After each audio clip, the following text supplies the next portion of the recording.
up in the morning, grab my little black book. Yesterday can eat a dick, cause we lost by the hook. Can't win them all, so you never see me get shook. Today's a new day, the bookmaker's getting cooked. When I spot a dirty keg of 4 units getting played, always find the value, I would never be afraid. Scared money don't win, but I'm not going all in unless I see a bet I love, then I put my balls on a bookie's chin. Let it all soak in, doubling my bread, winning money with my friends. If you got the itch and you wanna go big, follow Sharpie bets and you gon' really fucking win. This is not financial advice, it's entertainment. But if I find the right price, believe I'm parlaying it. You can see my spreadsheet, I'm winning, not just saying it. Profit in the green every week, I'm never negative. I can bet an ace or a shitty old picture. Pick the right spots cause I'm the K-Prop whisperer. Shut up when I speak until you finally get the picture. I'm the best in the world, tell me you getting richer. Fuck the bookies, fuck the bookies. FTB screaming fuck the bookies, fuck the bookies, fuck the bookies, fuck the bookies, fuck the bookies, fuck the bookies, fuck the bookies. FTB screaming fuck the bookies, fuck the bookies, fuck the bookies. Middle finger in the air screaming fuck the bookies. Let's get to the motherfucking money. And that is the goal of every day. Let's get to the motherfucking monies. Today, guys, I have 5 guys that I'm looking at personally. There is going to be some super rain involved, maybe in 2 of them, but we will talk about it. First guy, we got a doc. I got to get that. I go get high, smoke weed, and then I come right in here and start hitting the dab pin. Because why? Because I'm a stoner. But first guy we talking about today is Garrett Crochet. At the Mariners, it's the first game going today, and we're going to talk his line, so let's pull his shit up. Right now, his K-prop is 7.5. Shit, it's moved. It was minus 140 on DK this morning. It's now plus 115. We got a minus 154 over on FanDuel at a 7.5. Walks are at a 1.5 over. Was at minus 135. It's now at a minus 145. Outs are at a heavy juice to the under 18.5, whereas earned runs are a minus 150 to the over. First thing we got to ask is the 7.5 minus 140, 150 right? And the way I've always done it and the way it works for me is I'll take your last 10. And I'm going to look at your last 10 games, which I have everybody's fucking shit written down in their lineups that they faced that I track. But his last 10 games, 4, 5, 6, 7, 8, 9, 10. We've got 6 in one of them, 6 in one of them, 5 in one of them, 7 in another. So he is now 6-4 to the over, which equates to a minus 120, minus 130-ish range. And then you got to go look at the pass history. Very small pass history, but the pass history does say over. Then we're going to look at what they are doing over their last 200 plate appearances. These motherfuckers ain't walking right now at 5.7%. Striking out 25% of the time, and have a measly 125 ISO. Comparing that to the last time when he seed this team, they were walking at a 9.4% last time, now down to 5.7. They were striking out 29% of the time, and they were actually hitting the ball with a nice 165 ISO. So pretty much this team has gotten worse. Yes, their K percentage has dropped, but who have you fucking seen? Well, they've seen Framer Valdez. He went 6 innings, 1 earned run, gave up 5 Ks. He did walk a fuck ton that game, where Gore went 6 innings, 0 earned runs, and had 8 strikeouts. Those are the only 2 lefties I would look to back that they have seen, and they're not hitting. They haven't hit the good ones, and now they're not hitting. Garrett Crochet should murder this team today, and it's going to be I'm going to pay the juice for it. I'm waiting for the lineup personally. I think Polanco's going to be in. Right now, I have him for straight up 8 on a bad day. And when I look at zone swing percentage, with this projected lineup without Polanco, we have 5 of the 4 who are going to take pitches. You can't do that with Crochet. Then, with a guy who pounds the zone like Crochet, you got the zone contact, baby. And when we look at this projected lineup without Polanco, it's 6-3 to the over. So I run the pitch mix. I look at everything, and it's just like, please, let's leave Polanco out of this lineup today so that old sharp Kleta can get in. Either which way, guys, I'm going to look to pull Crochet at least down 1 and the team total at 3.5 under. They're not hitting good lefties. They're getting one of the best lefties in baseball. And then we talk about bullpens that I can trust. And the Boston Red Sox, as crazy as it sounds, is one that you can trust right now. They have a top 6 ERA over the last month, and Aroldis Chapman has one blown save on the fucking year. I can get behind that. So I'm going to be looking at betting Crochet straight up at the 7.5. Or I might just take him at the 8.5. It all depends on the lineup. But I'm also going to pull him down with the under 3.5 in that spot. Then the next game on the board is a game that, gosh, guys, could they just push it back to tomorrow? That's all we need is them to push it back to tomorrow. Because right now they're showing nothing but thunderstorms in this game, and it could be going through the whole fucking night. And this is Skubal versus Pittsburgh. We have a Pittsburgh team, guys. We already know they are very pick-onable. They don't walk. They're striking out 27% of the time, and they have a bottom 10 ISO. Everything you don't want versus this man right here. And just, can we get it pushed back to tomorrow? At the end of the day, there's no way in hell I could even try to get in. Shout out to Stoner Gamer 420. Kevin Roth on Twitter, guys, he's really good at this weather shit. And this is one of the games that he was definitely has his eyes on today. And when I go look at it, not being a weatherman, it shows thunder fucking storms throughout the whole fucking night. And let's just push the game back to tomorrow so we could bet Skubal versus a poverty lineup. They're already poverty. Let's give us a freaking a doubleheader poverty lineup. But right now, guys, Skubal's just, I can't even look at it with the weather, guys. So hopefully they push it back tomorrow, or old Sharpie can't bet that man today in what is a beautiful fucking spot. Unless Kevin Roth says we can. Next guy we're going to talk about happens to be a lot of a lefties day, and this line doesn't make sense to me at all. We talked about the Abbott line yesterday not making sense. Chris fucking Sale is at 7.5 plus money.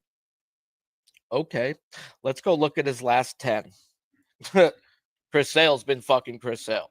1, 2, 3, 4, 5, 6, 7, 8, 9, 10. Okay, he's had 8 strikeouts or more in all but 1, 2 games. 80% over his last 10, and we're getting plus money. And then we go look at the Mets, how they've been over the last 200 plate appearances versus lefties. It says they're only striking out 22% of the time.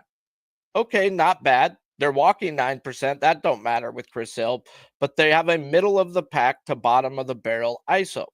So when we go look at who they've seen, they got a middle of the pack ISO versus fucking bumps. We've got Mackenzie Gore in that time span who went 6 innings, 2 earned runs, and had 6 strikeouts.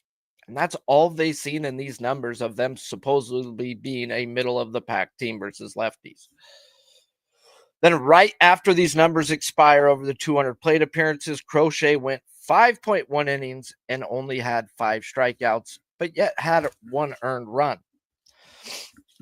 What I'm getting at, and I talked about it yesterday with Sale, is Sale's on 8 extra days rest.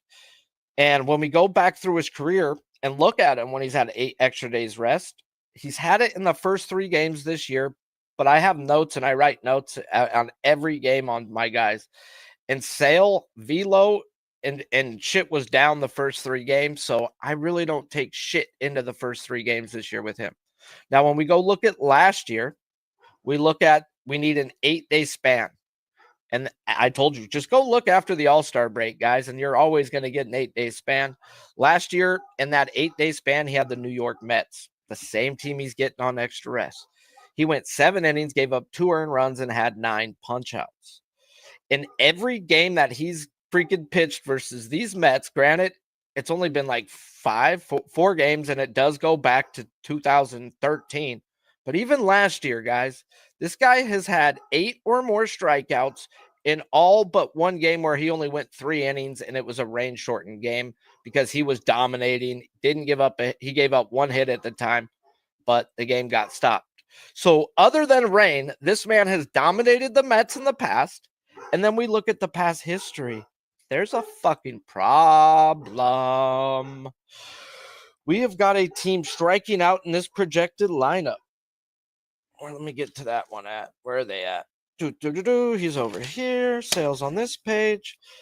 Without McNeil, as I do expect McNeil in the lineup, they are striking out 32% of the time. With McNeil, it drops to 29% of the time. When the books don't pay attention to past history, we do too. I'm not saying I'm betting Sale strikeouts under. I'm saying I'm not betting Sale over today. Yes, it does show some thunderstorms, but the way I look at it is it does clear up and the game looks like it should go, but it's something I'm going to look to pay attention to.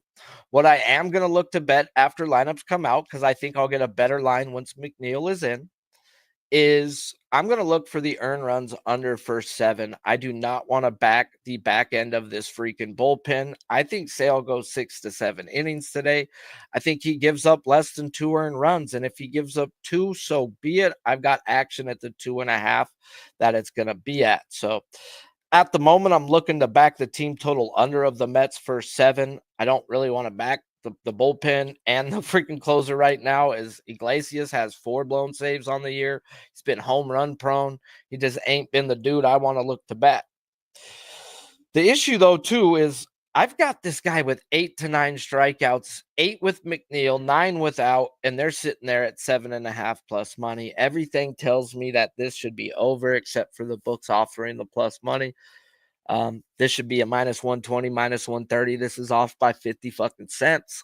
And the books don't just give plus money versus past history on Chris fucking Sale. So I'm just going to have to listen to myself. If he goes out and torches them, so fucking be it. But there is something that's just telling me this shit ain't right, man.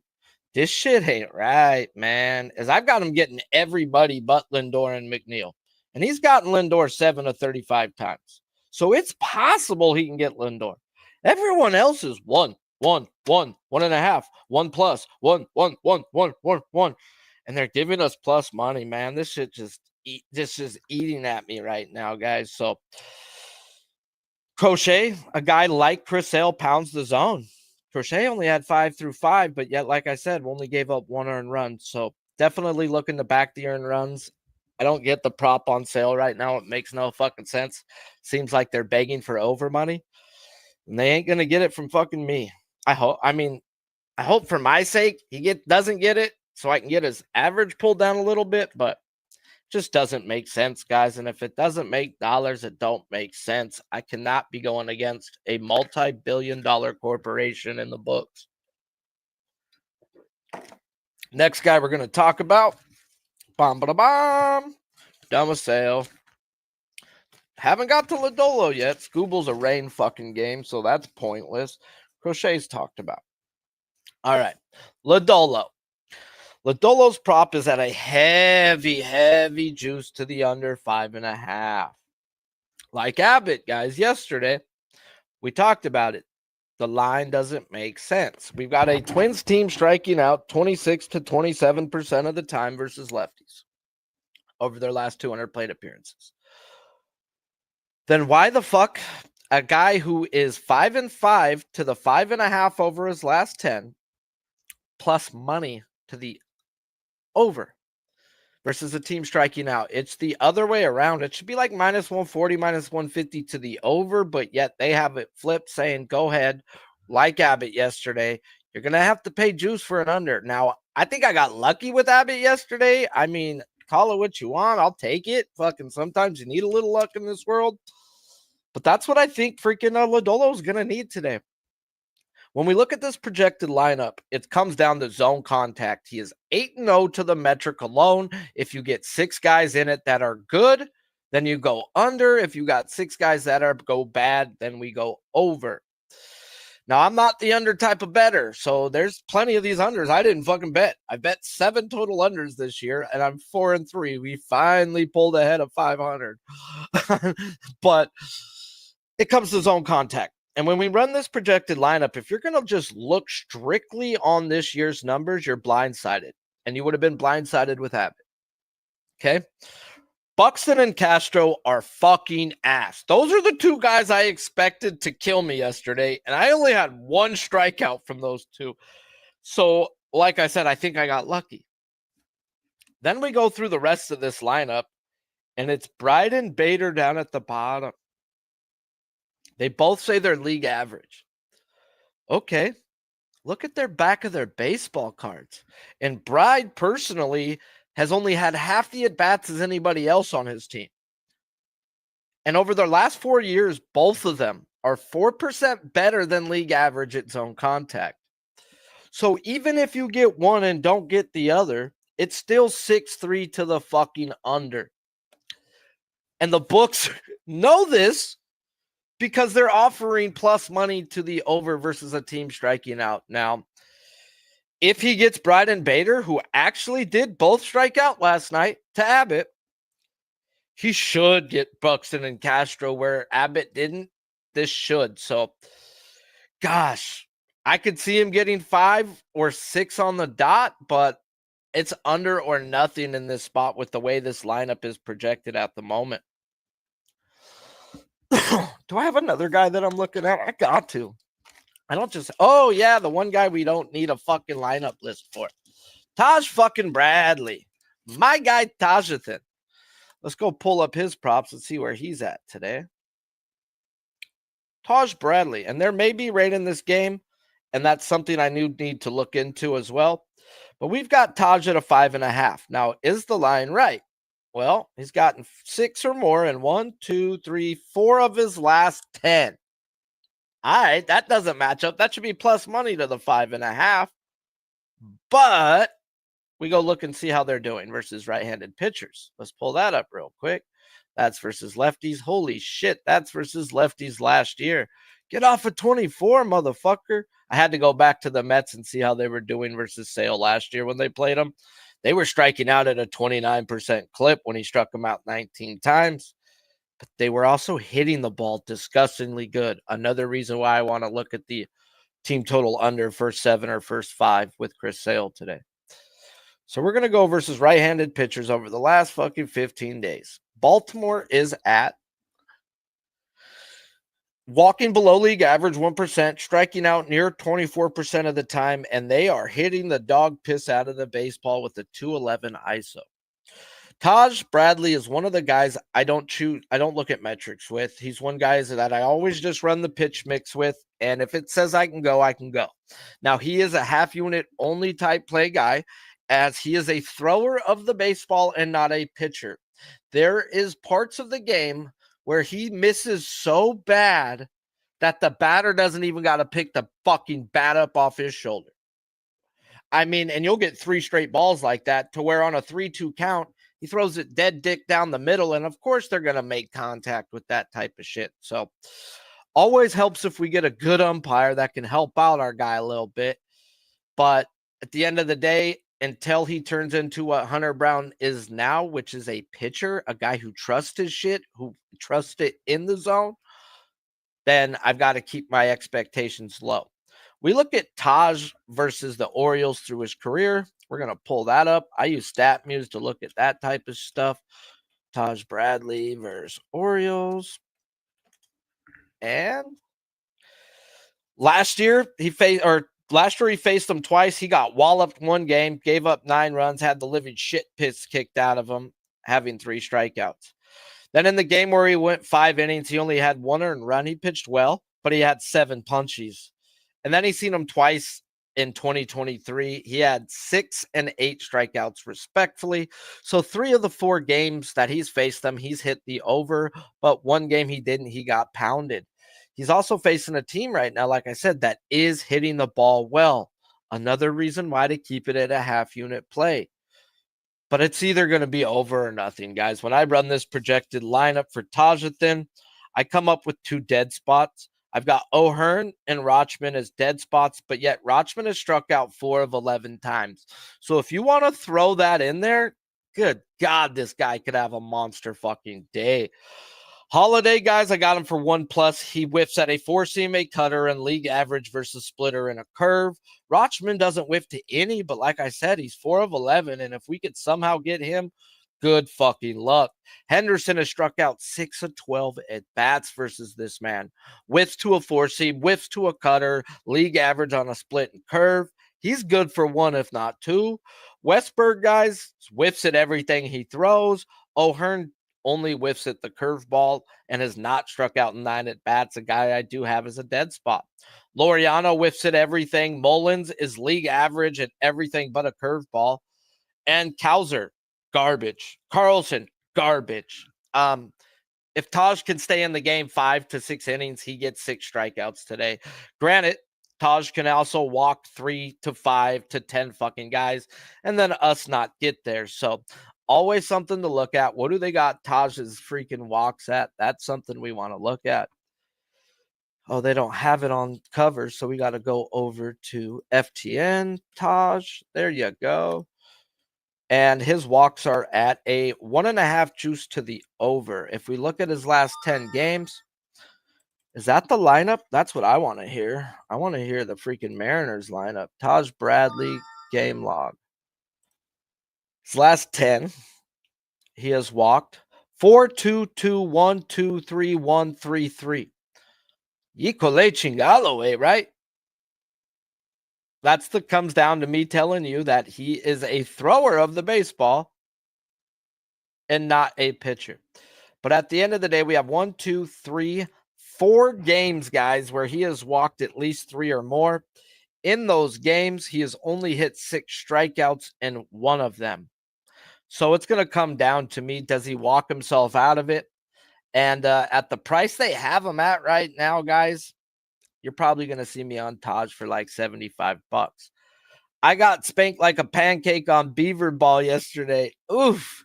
Yeah, man, that's one thing I can't bet is anything Beavers, bro. I got 2 kids' moms, 5 children, and a lot of child support. I have donated enough in my life to women's that every time I bet like women's MMA, they just fuck me right in the eye hole. So no women for Sharpie, just BB dubs and BBWs. That's all we need is V dubs and BB dubs, you know, a little bit of both of this. Now, one thing that I did notice, guys, in the crochet game is Castillo being a 6.5. Why do you say that, Sharpie? It's fucking, we talk about people getting taxes and shit, right? They taxed the living God piss out of our boy Luis Castillo today. So maybe over 20.5 total strikeouts in this game. Maybe another bet I'm going to just throw 50 on, take the shot on it, because I do think Crochet shows up, and they are fucking telling me he shows up. He is at a 6.5. Yes, it's plus 108. Okay, this guy is averaging 4.9 strikeouts over his last 10 and has only hit that in 1 of his last 10 games. Okay, Sharpie, what is he at to a 6? Okay, 3 of his last 10. This should be a 5.5 at plus money. This is 6.5 at plus money. Castillo is getting 7 strikeouts today, guys, and he's a guy I don't bet no more, but this is strictly reading the fucking books. I don't care if the Red Sox are striking out. That means that, no, you don't add that much. That's like literally adding 2 strikeouts at the plus money that it should be at. It should be plus 125, 5.5. Take that to what you want today, guys. I got to bet the 20.5, I think. Or do I just throw the 50 on fucking Castillo and just roll with the books? Because, nah, I don't like Castillo. I could take Crochet and expect him to pull the load. So just throwing that out there, guys. Maybe if you want to pull him down the 6 or take a shot on your parlays, do what shall wilt. But it's definitely saying Castillo goes out there and shoves today. So you guys have a blessed one. This was just a quick little talk about the guys, run through them, let you know what I'm looking at. Hopefully they push Scooble back. I don't think I got the balls to bet Lodolo under, even though it tells me to. And that's okay. I'm okay with that. Looking to back Crochet, be it strikeouts, team total under, or both of this. Looking to back Taj in his strikeouts. Looking to back Sales earned runs under 1.5. Not his earned runs. I mean, first 5 under 1.5, first 7 under 2.5 type bet. Looking to back those. I think the 2.5, though, was so fucking juiced that it was like, how am I supposed to bet that, coach? But let me look at Sale real quick. Pull them up on DraftKings. Team totals. First 7 innings.